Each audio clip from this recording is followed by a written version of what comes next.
నిజ నిర్ధారణకు అంతిమ నిర్ణయం DNA టెస్ట్. ఉన్నది ఉన్నట్లుగా వాస్తవాలను శోధించి వివరించే మన DNA టీవీ, మన రాష్ట్రం, మన ఛానల్. అత్యద్భుతంగా నడిపిస్తున్నటువంటి భారత ప్రధాని నరేంద్ర మోడీ గారికి సత్తా చాటుతున్నటువంటి సైనిక పటావానికి, సైనిక బలగాలకి ఈ వేదిక ద్వారా సెల్యూట్ చేద్దాం. బోలో భారత్ మాతా కీ, బోలో భారత్ మాతా కీ, బోలో భారత్ మాతా కీ. సత్తా చాటుతున్నటువంటి సైనిక కుటుంబాలతో పాటు అత్యాధునిక టెక్నాలజీని సంపాదించి పెడుతున్నటువంటి భారత ప్రధాని గారు 2 రోజుల వార్తలు చూస్తే ఒక విషయం ప్రధానంగా కనపడతా ఉంది. ఇజ్రాయెల్ టెక్నాలజీతో ఇండియాలో డ్రోన్లు తయారవుతున్నాయని. టెక్నాలజీలో ఇజ్రాయెల్ ప్రపంచంలో అమెరికా కన్నా ముందుందన్న విషయం మనం ఈరోజు తెలుసుకుంటే, 30 సంవత్సరాల క్రితమే ఓ నాయకుడు ఇజ్రాయెల్ గొప్పతనం గురించి తెలుసుకుని, ఆ ఇజ్రాయెల్ ఎక్కడుందో కూడా నాకు తెలీదు. ఆ రోజుల్లో మీరు ఇజ్రాయెల్ వెళ్ళండి, ఆ ఇజ్రాయెల్ వెళ్ళి వాళ్ళ టెక్నాలజీని చూసి రండి. మాకు అర్థం కాలేదు, ఇజ్రాయెల్ ఏంటి, టెక్నాలజీ ఏంది, ఏంటా టెక్నాలజీ అని అంటే, మనం ఇప్పుడు వాడుతున్నామే డ్రిప్ అని. ఆ డ్రిప్ టెక్నాలజీని మొట్టమొదట ప్రపంచంలో డెవలప్ చేసింది ఇజ్రాయెల్. వెళ్ళమని చెప్పిన నాయకుడు మన నాయకుడు చంద్రబాబు నాయుడు గారు. 30 సంవత్సరాల క్రితం భారతదేశం కాదు, ప్రపంచంలో ఎవ్వరూ ఆలోచన చేయని రోజుల్లో రాయలసీమ తలరాతలు మారాలంటే, రాయలసీమ రైతు జీవితాల్లో వెలుగు నింపాలంటే నీళ్లు కావాలి, నీళ్ల ఉపయోగాన్ని మెరుగుపరచాలి, అది ఒక డ్రిప్ ద్వారానే సాధ్యమని చెప్పి ఆ రోజు కమిటీలో మమ్మల్ని కూడా పంపించి మొట్టమొదటిసారి భారతదేశంలో ఆంధ్రప్రదేశ్లోనే ఇంట్రడ్యూస్ చేశాం. అంతటి ముందు చూపు కలిగినటువంటి వ్యక్తి, 30 సంవత్సరాల ముందు చూపు కలిగినటువంటి వ్యక్తి. ఊహించుకోగలమా ఈరోజు డ్రిప్ లేని జీవితం ఈరోజు రైతుకు కుదురుతుందా? మిమ్మల్ని అడుగుతున్నా. డ్రిప్ మన జీవితాల్ని మార్చిందా లేదా? ఆ డ్రిప్ని భారతదేశంలో మొదట తెచ్చినటువంటి నాయకుడు మన నాయకుడు అని చెప్పుకోవడానికి గర్వపడదాం మనం. ఒకటేంటి, అట్లాంటి డ్రిప్ని తీసుకొచ్చే ఈరోజు ఎక్కడున్నాం మనం? ఈ 5 ఏళ్లలో, గత 5 ఏళ్లలో డ్రిప్ని పడుకోబెట్టారు. 1 ఎకరా కన్నా ఈ జిల్లాలో డ్రిప్ ఇచ్చారా? ఒక్క ఉరవకొండ నియోజకవర్గంలోనే 800 కోట్లతో మెగా డ్రిప్ ఇరిగేషన్ ప్రాజెక్టు చేస్తే పైపులు తుప్పు పడిపోతున్నాయి. 1 అడుగు ముందుకు పడలేదు 5 ఏళ్లలో. మళ్ళీ వచ్చాడు నాయకుడు. అధికారం లేకొచ్చినటువంటి మొదటి సంవత్సరంలోనే భారతదేశంలో 2వ స్థానానికి చేరింది అనంతపురం జిల్లా డ్రిప్ వినియోగంలో. అంటే అది మన నాయకుడి గొప్పతనం అనేటువంటిది సందర్భంగా చెప్తున్నాం. నాయకుడి బాటలో నడిచినటువంటి జిల్లా యంత్రాంగాన్ని, కలెక్టర్ని, సంబంధిత శాఖ వారిని కూడా ఈ సందర్భంగా నేను అభినందిస్తున్నా. భారతదేశంలో 2వ స్థానానికి 10 నెలల్లో చేరడం అంటే సామాన్యమైన విషయం కాదు అనేటువంటిది ఈ సందర్భంగా గుర్తు చేస్తున్నా. అది ఆయనకి ఈ జిల్లా పట్ల ఉన్నటువంటి ప్రేమ. గుర్తు చేస్తాను, ఈ జిల్లాలో పుట్టకపోయినా ఆయనకి ఈ జిల్లా మీద అపరిమితమైన ప్రేమ. ఆయన మర్చిపోయాడేమో కానీ నేను మర్చిపోలేదు. ఓ పుట్టినరోజుకి వచ్చాడు, గొల్లపల్లి రిజర్వాయర్కి శంకుస్థాపన చేశాడు. మళ్ళీ పుట్టినరోజు జరుపుకునే లోపల గొల్లపల్లి రిజర్వాయర్ను ఓపెన్ చేశాడు.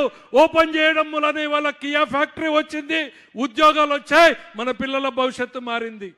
మళ్ళీ సంవత్సరంలో పుట్టినరోజు జరుపుకోవడానికి ఇంట్లో పండుగ చేసుకుంటే మండు టెండలో పామిడిలో కూర్చున్నాడు. ఆ రోజే జీవో ఇచ్చాడు. ఇక్కడ కూర్చుని నేను అనంతపురం దాటేలోగా ఈ హంద్రీనీవా కాలువ వెడల్పు చేసే జీవో ఇక్కడ రావాలి, నేను ఇక్కడే విడుదల చేయాలన్నాడు. జీవోని పామిడిలో పుట్టినరోజున విడుదల చేశాడు. విడుదల చేయడంతో ఆగిపోలేదు. ఈ తరానికి తెలియాల్సిన అవసరం ఉంది. ఎవరు కష్టపడుతున్నారు, ఎవరు మన తల రాతలు మార్చేందుకు తన జీవితాన్ని ధారపోస్తున్నాడు అనేది మన తరం గుర్తుంచుకోవాలి. జీవో ఇచ్చి ఆగిపోలేదు, పనులు వెంటనే ప్రారంభించాలి. అప్పుడున్నటువంటి 10 మీటర్ల బెడ్ విడ్త్ సరిపోదు, రెట్టింపు చేయండి అన్నాడు, జీవో ఇచ్చాడు. పనులు ప్రారంభించాడు. 37% పనులు పూర్తయినాయి 2014 నుంచి 19 లోపల. జీవోలకు పేపర్లకి పరిమితం కాలేదు, పనుల పరుగులు పెట్టించాడు ఆయన. 37% పూర్తయినాయి. దురదృష్టవశాత్తు ఈ జిల్లా దరిద్రం. ఆ సంవత్సరంలో మళ్ళీ ఎన్నికల్లో జగన్మోహన్ రెడ్డి వచ్చాడు. వచ్చే ముందు ఇదే ఉరవకొండకు వచ్చి జలదీక్ష పెట్టాడు. మర్చిపోయింటారు ఆ పార్టీ నాయకులు కూడా, గుర్తు చేస్తున్నా. ఎన్నికలకి 3 నెలల ముందు వచ్చి ఉరవకొండలో జలదీక్ష పెట్టి ఏమన్నాడు, ఎలక్షన్లు గెలిస్తేనే 3 నెలల్లో హంద్రీనీవా పనులు ప్రారంభిస్తానన్నాడు. ఈ జిల్లా మనవడిని రుణం తీర్చుకుంటా అన్నాడు. 3 నెలలు పోయింది, 5 సంవత్సరాలు పోయింది. మన కాలువలో గంప మట్టి తీశారా అని అడుగుతున్నా. తీశారా? ఎక్కడైనా ఈ 400 కిలోమీటర్లలో గంప మన్ను తీశాడు ఆయన. జిల్లా మనవడిగా ఆయన రుణం తీర్చుకున్నది ఏంటంటే జిల్లా భవిష్యత్తుకు తలకొరివి పెట్టిపోయాడు జగన్మోహన్ రెడ్డి అనేటువంటిది ఈ సందర్భంగా గుర్తు చేయదలుచుకుంటా ఉన్నా. ఇది హంద్రీనీవాని వెడల్పు చేస్తే ఏం జరుగుతుంది? మీ ఈ గ్రామం ఛాయాపురమే ఉదాహరణ తీసుకోండి. హంద్రీనీవా రాకముందు మన భూముల విలువ ఎంత చెప్పండి? 5 లక్షలు. ఈరోజు మీ భూముల విలువ ఎంత? ఎంత వినపడాలి? 20, 25. కౌలు ఎంత ఇస్తున్నారు? 60,000 రూపాయల కౌలు రాయలసీమ చరిత్రలో ఏ రైతైనా ఊహించుకోగలమా? ఈరోజు మా చెల్లెళ్ళు ఇక్కడ కూర్చున్నారు. బీసీ కాలనీ లేకపోతే ఎప్పుడు ఏమడుగుతారు? అన్నా ఆ కాలం ఒక్కటి సక్రమంగా ఇచ్చినారన్నా, నీ పుణ్యమో చంద్రబాబు నాయుడు పుణ్యమో, ఏందో ధైర్యం చేసి ఇంత మిరం పెట్టుకున్నాము, ధైర్యం ఉందన్నా బిడ్డ పెండ్లి చేస్తాము, లేకపోతే కొడుకు చదివిస్తాము అనేటువంటి మాట మా చెల్లెళ్ళ నుండి మాట వింటే గుండెకు అంతకన్నా సంతోషమైన విషయం ఇంకొకటి ఉండదు అనేటువంటి చెప్తా ఉన్నా. ఈ జిల్లా తలరాతలు మార్చింది ఎవరు అనంటే అది హంద్రీనీవా కాలువ కావచ్చు, లేకపోతే బీటీపీ ప్రాజెక్టు కావచ్చు, పేరూరు ప్రాజెక్టు కావచ్చు, కియా మోటార్ కావచ్చు, హెచ్ఎన్ఎస్ మన హెచ్ఎల్సి లైనింగ్ కావచ్చు. ఇవన్నీ కూడా ఒక్క చంద్రబాబు నాయుడు గారి వల్లనే సాధ్యమైనవి. ఆయన ఒక్కడే చేశాడు అనేటువంటిది ఈ సందర్భంగా ఈ వేదిక ద్వారా చెప్తా ఉన్నాను. నేను ఎవరికి ఓటేయాలి? నా లెక్కలో అన్నం పెట్టినోడే దేవుడు. అవునా కాదా? అవునా కాదా? మనకెవరు అన్నం పెడితే వాళ్ళే దేవుడు. అన్నం పెట్టాడా లేదా? మనకు అన్నం పెట్టాడా లేదా? మరి ఏమనాలి ఆయన్ని? ఏమనాలి? అన్నం పెట్టిన వాడే రాయలసీమలో దేవుడు, అన్నం పుట్టించే శక్తిని మనకిచ్చిన వాడే నాయకుడు అనేటువంటిది ఈ సందర్భంగా చెప్తున్నాం. ఈరోజు సార్ మీరు మాకు నీళ్ళు ఇవ్వలేదు, మాకు ధైర్యాన్ని ఇచ్చారు, గుండెకు ఒక నమ్మకాన్ని ఇచ్చారు.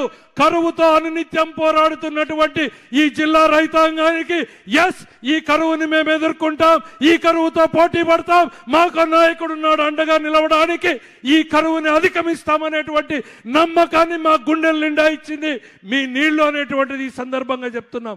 ఇక్కడితో ఆగలేదు. మీరు ఇంకా ఎక్కడెక్కడ ఆలోచిస్తున్నారు? ఎక్కడో ఉన్న పోలవరం, 100,000 కిలోమీటర్ అవుతున్న పోలవరం నీళ్ళని మళ్ళీ మన బనకచెర్లకు తెచ్చి మన అందరికి నీళ్లకు తేవాలని తపన పడుతున్నాడు, ఆరాట పడుతున్నాడు ఆయన. 5 ఏళ్లలో కాలు బయట పెట్టని ముఖ్యమంత్రిని చూసాం, కాలు ఇంట్లో పెట్టని ముఖ్యమంత్రిని చూస్తున్నాం. ఈరోజు వారానికి ఒక్కసారి ప్రతి ఊరు తిరుగుతాడు, ప్రతి కాలువ తిరుగుతాడు, ప్రతి రోడ్డు తిరుగుతాడు. ఉరవకొండలో ఈరోజు రోడ్లేసినా, కాలువలేసినా, హాస్పిటళ్లు కట్టినా, మరి తాగునీటి సౌకర్యాలు చేసిన అది చంద్రబాబు గారి హయాంలోనే అనేటువంటి విషయాన్ని సందర్భంగా గుర్తు చేస్తున్నా. వైఎస్ఆర్సీపీ నాయకులకి ఈ వేదిక ద్వారా చెప్తున్నా, మీరు గంప మన్ను తీశారా? కాలంలో 1 కిలోమీటర్ రోడ్డు వేశారా? ఒక కుళాయి వేశారా అనేటువంటిది నేను అడగదలుచుకున్నాం. మరి ఈరోజు గర్వంగా మేము తిరగగలుగుతున్నామంటే అది మీ నాయకత్వం అనేటువంటిది ఈ సందర్భంగా గుర్తు చేస్తా ఉన్నా.